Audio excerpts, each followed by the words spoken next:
സ്വർണ്ണവില പവന് 65,000-ത്തിലേക്ക് വീഴും. യുഎഇയിൽ വരാനിരിക്കുന്നത് സ്വർണ്ണപ്രേമികളുടെ നല്ലകാലം, വ്യാപാരികൾ പറയുന്നു. യുഎസ് ചൈന വ്യാപാരയുദ്ധം അയയുന്നുവെന്ന സൂചനകളാണ് നേരത്തെ സ്വർണ്ണവിലയിൽ വലിയ ഇടിവിന് കാരണമായത്.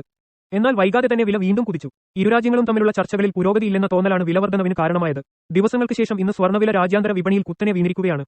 വ്യാഴാഴ്ച രാജ്യാന്തര വിപണിയിൽ $3,398 ആയിരുന്ന വില ഇന്ന് ഔൺസിന് $3,310 രേഖപ്പെടുത്തിയത്.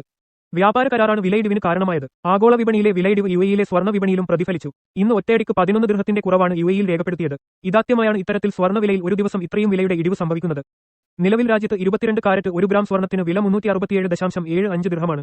വ്യാഴാഴ്ച ഇത് 378.5 ദിർഹമായിരുന്നു. രാജ്യത്തെ റെക്കോർഡ് വില 381.75 ദിർഹമാണ്. വിലയിൽ നേരിയ കുറവ് രേഖപ്പെടുത്തിയാൽ തന്നെ സ്വർണ്ണപ്രേമികൾ ജ്വല്ലറികളിലേക്ക് ഓടുന്ന പതിവുണ്ട് യുഎഇയിൽ. അക്ഷയതൃതീയക്ക് വില നേരിയ തോതിൽ കുറഞ്ഞപ്പോൾ ജ്വല്ലറികളിൽ വലിയ തിരക്കാണ് അനുഭവപ്പെട്ടത്.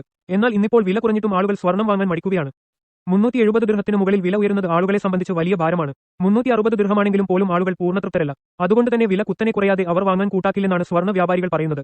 അക്ഷയതൃതീയ ദിനമായതിനാൽ മാത്രമാണ് കഴിഞ്ഞ ഏപ്രിൽ 30-ന് ഗ്രാമിന് 369 ദിർഹത്തിന് സ്വർണം വാങ്ങാൻ ആളുകൾ തയ്യാറായതെന്ന് വ്യാപാരികൾ ചൂണ്ടിക്കാട്ടി. ഇനിയും സ്വർണ്ണവില കുറയുമോ? വരും ദിവസങ്ങളിൽ സ്വർണ്ണവിലയിൽ വലിയ ഇടിവ് രേഖപ്പെടുത്തുമോ എന്നാണ് ഇനി ആളുകൾക്ക് അറിയേണ്ടത്. ഗ്രാമിന് 360 വരെ വില കുറഞ്ഞേക്കുമെന്നും അത്തരത്തിലൊരു വിലക്കിഴവിനുള്ള സാഹചര്യമാണ് നിലവിൽ നിലനിൽക്കുന്നതെന്നും വ്യാപാരികളിൽ ചിലർ ചൂണ്ടിക്കാട്ടുന്നു. ഒരുപക്ഷെ 355 ദിർഹത്തിലേക്ക് വില വീഴാനുള്ള സാധ്യതയും വ്യാപാരികളിൽ ചിലർ പ്രവചിക്കുന്നുണ്ട്. അതേസമയം 350 ദിർഹത്തിന് താഴേക്ക് വില കുറയാനുള്ള സാധ്യത കുറവാണെന്നും ഇവർ ചൂണ്ടിക്കാട്ടി. ഏപ്രിൽ 10-നാണ് രാജ്യത്ത് വില 351.25 ദിർഹം രേഖപ്പെടുത്തിയത്. അതേസമയം വില കുറഞ്ഞതോടെ ദുബായിലെത്തുന്ന സഞ്ചാരികൾ കൂടുതലായി സ്വർണം വാങ്ങുന്നുണ്ടത്രേ. ഗോൾഡ് സൂക്കിലും ജ്വല്ലറികളിലുമെല്ലാം വലിയ തിരക്കാണ് അനുഭവപ്പെടുന്നതെന്ന് വ്യാപാരികൾ പറഞ്ഞു. സഞ്ചാരികൾ ഇവിടെ നിന്ന് കൂടുതലായി വാങ്ങുന്നത് പുതിയ സ്വർണം തന്നെയാണ്. 10 പേർ വാങ്ങുന്നുണ്ടെങ്കിൽ 2 പേർ മാത്രമേ സ്വർണം പഴയത് കൊടുത്ത് പുതിയത് വാങ്ങാറുള്ളൂ. ആ ഒരു ട്രെൻഡ് തന്നെയാണ് ഇപ്പോഴും തുടരുന്നതെന്ന് വ്യാപാരികൾ പറഞ്ഞു. അതേസമയം യുഎഇ നിവാസികൾ കാത്തിരിപ്പിൽ തന്നെയാണ്. വില കുറയാതെ സ്വർണം വാങ്ങാനില്ലെന്നാണ് പലരുടെയും നിലപാട്. രാജ്യാന്തര വിപണിയിൽ ഇനിയും വില കുറയും. പക്ഷേ ഇത് സംഭവിക്കണം. യുഎസ് ചൈന വ്യാപാര ചർച്ചകളിലേക്കാണ് ഇനി നിക്ഷേപകർ ഉറ്റുനോക്കുന്നത്. യുകെയുമായി കരാർ ഉണ്ടാക്കിയത് വിപണിയിൽ ആത്മവിശ്വാസം വർദ്ധിപ്പിച്ചിട്ടുണ്ട്.